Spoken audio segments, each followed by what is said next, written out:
janna lale ya sinambaya Osomicha hoy takakhia Yeyusi arkunia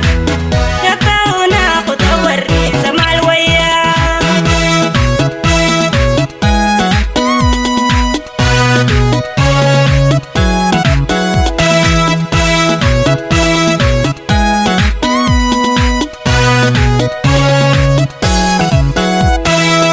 Jalato jalale umena saba Adunya rasi male malankaba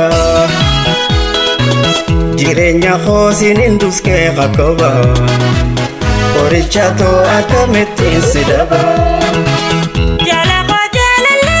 ana saba Jalali qadar markana kaba Tiqawarra kabi arkana kaba Naobsime anu sindi suwaba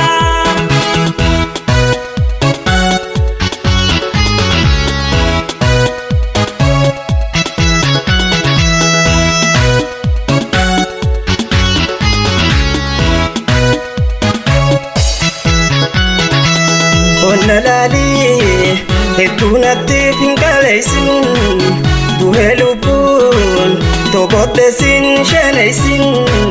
Tobotesin shanaisin Nijutatin sibindu fana nifatin Diyalupun sikumamten dagatin Sikumamten dagatin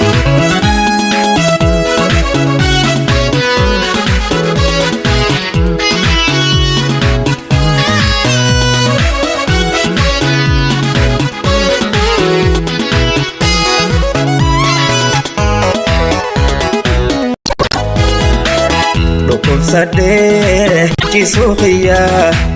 Foto dawa lukutia Oi janna lale ya sinampaya Osomicha hoy takakhia Yeyusi arkunia Kapauna kutawari samal waya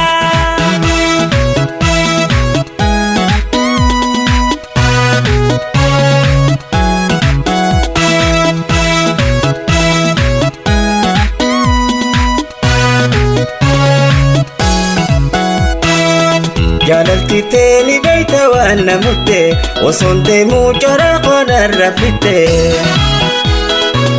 Bika jirtu khate osona rufte Ni waya wayo na bira mulate Jalalti teni sarkana kabdi Okan siyadati kalbin nakhuti Kayfadetin de ujira qabuti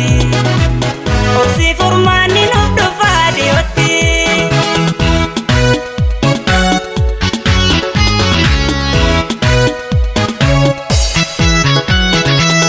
Onalali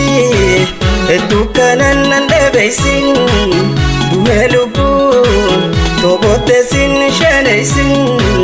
Tobotesin shanaisin Nijutatin sibindu fana nifatin Diyalupun sikumamten dagatin Sikumamten dagatin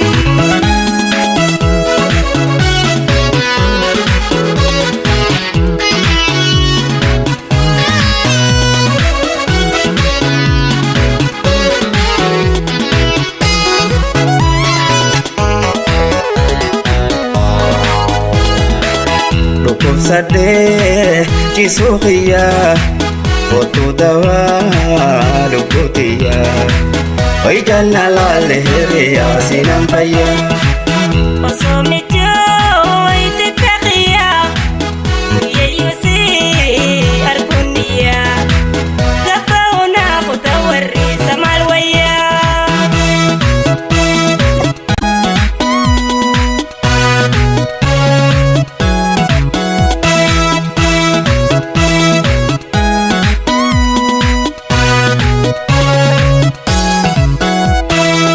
Halkan abjuun dhufta hogguu hin haftu Ol ka'uusiin arkuna biiran jirtu Gammachiiftuu tooyaataan na rakkiftu Alaw jettee bultoo konaaf hin dhuftu.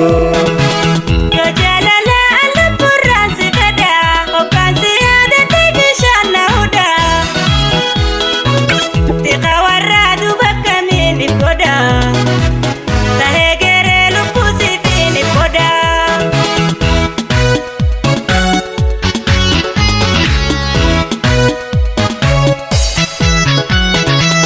Onna laalii hedduu kanan nan dheebeysin